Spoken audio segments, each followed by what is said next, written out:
Rapaziada, se liga nessa dica. Motor VHC roletado, né? Ó, rolete aqui no balancinho roletado, certo? Aqui o tucho, né? Isso aqui vai assim lá no motor, encaixa aqui, ó. O comando passa aqui e abre a válvula aqui assim, trabalha assim, né? VHC batendo nem sempre é tucho, tá? Tem que prestar atenção nisso aqui, ó.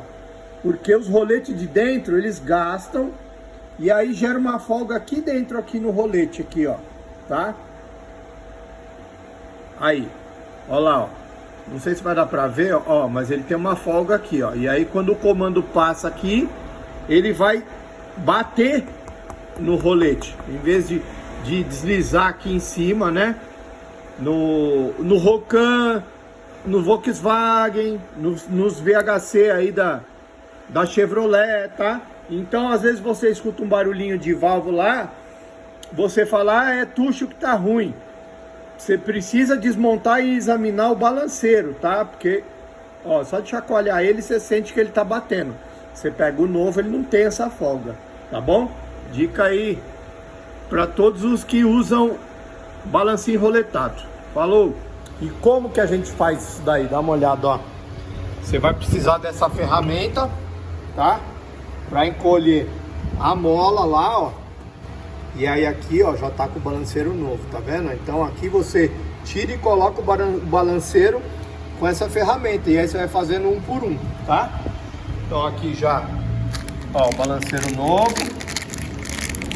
Vou pegar aqui, ó. Olha lá. Esses daqui são os que eu já troquei, ó, tá? Todos com folga, tá? E o balanceiro novo aqui, tá bom? Então você precisa usar isso aqui para fazer, beleza? Funcionando. Olha que silêncio. Porque esse motor ele é muito silencioso por causa dos roletes, né? Ele não pode fazer barulho aqui.